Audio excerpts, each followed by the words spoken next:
my friends, it's Matt. This is the 10-Minute Bible Hour podcast, and this is Epilogue Week. This has been the week where we tracked down what happened after the book of Nehemiah. So we looked at the fall of Persia, we looked at the rise of Alexander the Great and his Greekish hordes. We looked at the decline of the political descendants of Alexander and the rise of Rome in the far west on the Italian peninsula.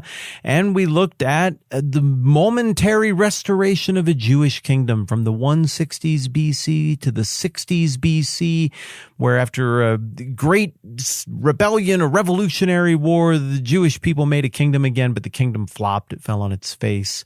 And last time around, we looked at how they decided to look west and call in the help of a great superpower, much in the same way that their ancestors had tried to do the same thing with the great superpowers of yore. But unfortunately, the Jewish people got the same result as the other times they called in the help of a great superpower. It backfired, it blew up on them, and Pompey and the Romans took over the Hasmonean dynasty, established their own leaders there, divided it up into a couple of provinces, and that was that. But Rome wasn't impervious to corruption and problems either, and we talked about how Julius Caesar got stabbed to death in 44 BC, and there's a big Roman civil war after that. And in the end, it's a guy named Caesar Augustus who wins out and sets in motion the events that lead to the beginning of the New Testament and the birth of Jesus. But yesterday, we were talking specifically about all the different responses amongst the Jewish people who had recently been friendly conquered by Pompey and the Romans and are now occupied by the Romans, are now subjects to the Romans, are now taxpayers to the Romans. It wasn't a unified response amongst the Jewish people. Groups of full-throated Roman supporters were like, just forget it, guys. Let's just be Roman now, emerged. Groups of appeasers emerged who maybe also were kind of sneaky double agents. Groups of people who wanted to violently overthrow the Romans emerged. Groups of people who said, forget it, I'm just moving out to somewhere in the desert where everybody will leave me alone and I can just practice my culture and religion the way I want, emerged.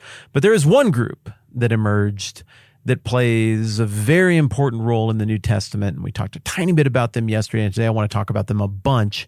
And these are the Pharisees. I want to tell you on the front end, the Pharisees are a very important link between our stories of Nehemiah and the story we're going to be looking at next in the book of Galatians, because these are people who were trying to take the ideas and values of Nehemiah, for better or worse, I'm not saying they executed on it perfectly, and trying to enforce them rigorously in their day and age for reasons we're going to discuss here in a minute.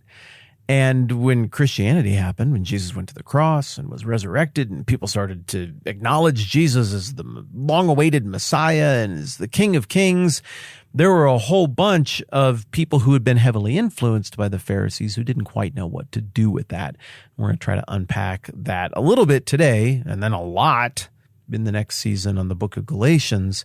Well, the implications of who the Pharisees were and what they did, it's not just an interesting historical footnote or a quick study in what is the bad guy thinking. Understanding the Pharisees is something that has direct implications to who we are and how we live and how we think even today. So I think this Pharisee thing is really interesting.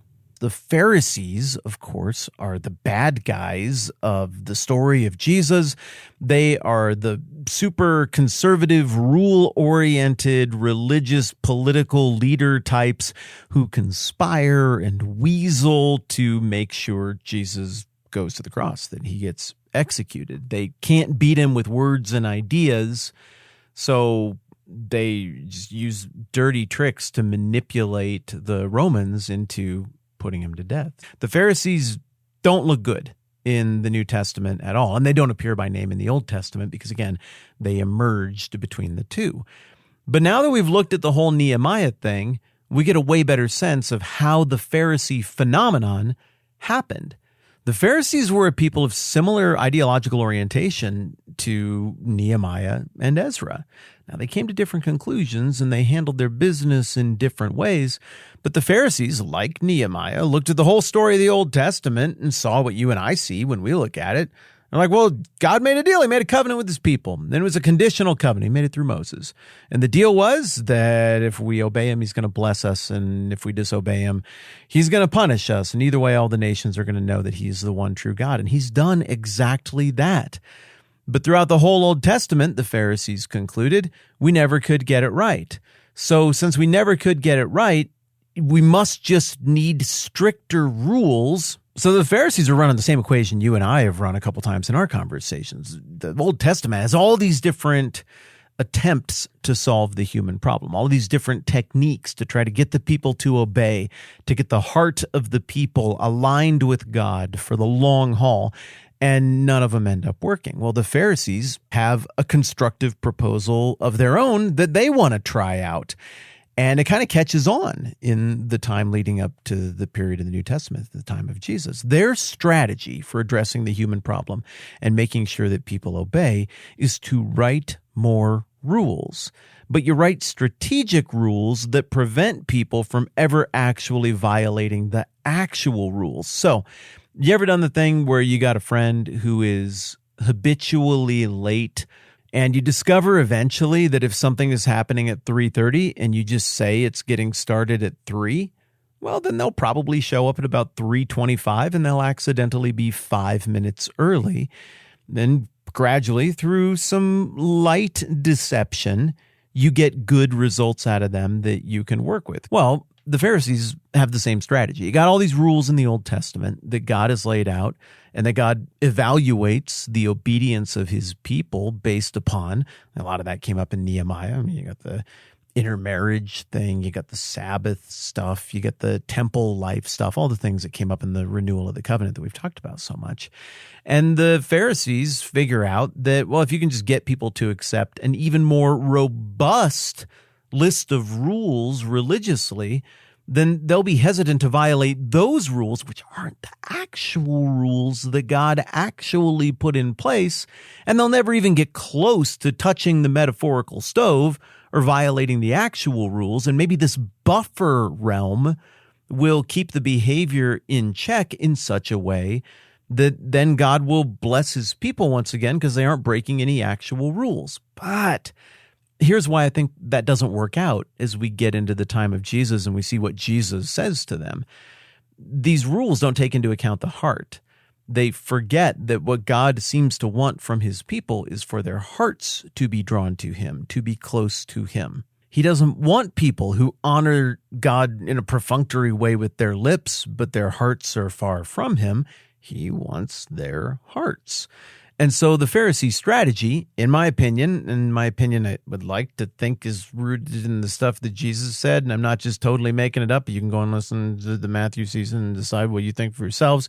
The Pharisee strategy, on one level, I get it, and I understand that they were trying to save their people. They're trying to come up with a strategy to protect the people from themselves and from their own dark impulses. They're trying to learn from the mistakes of history, but their solution still couldn't solve the actual problem, which is the failings of the human heart, which is the fact that sin and brokenness and evil, it's a disease and it's contagious. And as you've no doubt learned in your own life and in the institutions you're a part of, you can't really ever fully rule away or posted notices or sign away or policy away or best practice away the human ability to screw things up and act selfishly and dishonestly. We have the capacity to do really awesome, beautiful, good, redemptive things, but we have the capacity to make gigantic messes as well. But whatever you make of it, this was the most popular strategy, the most popular lesson learned coming out of the time of Ezra and Nehemiah at the time of Jesus. The next thing I'm about to say here is not an opinion statement. It's just fact based on how the Bible presents Jesus' response, but I'm going to say it. Here you go. Jesus completely rejected the way the Pharisees responded to the lessons from the time of Ezra and Nehemiah. He unequivocally says, you're getting it wrong. You're leading the people improperly. This is not what my Father had in mind. This was never the idea. You are bad leaders. You are leading people away from God, not toward him. And Jesus pronounces gallons of judgment upon the Pharisees for missing this so completely. And frankly, he doesn't give them credit for accidentally missing it. Maybe in the beginning, the Pharisees accidentally missed the point. But Jesus of Nazareth explicitly, toward the end of the book of Matthew, for a whole chapter, says crystal clearly, you're not just making a mistake in your bad leadership. This is willful. It's not a competency issue on your part. It's not a misunderstanding. You're doing this on purpose.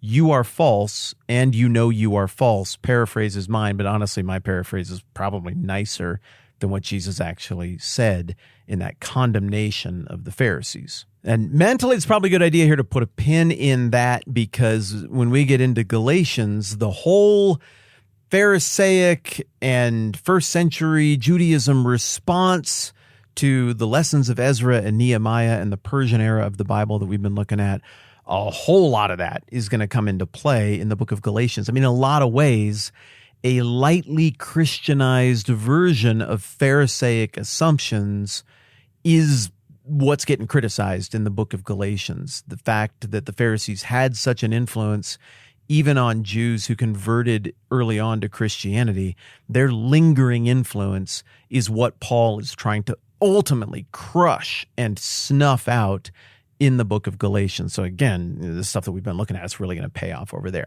Look at that. We're getting our through line. We're getting our chain of custody. We're getting our cohesive connective tissue all filled out between what we've been doing in the Persian era of the Old Testament and what we're headed toward in Galatians. We'll round out that process tomorrow. Thanks so much for being game for this. I really enjoyed doing this with you. I'm Matt. This is the 10 Minute Bible Hour Podcast. Let's do this again soon.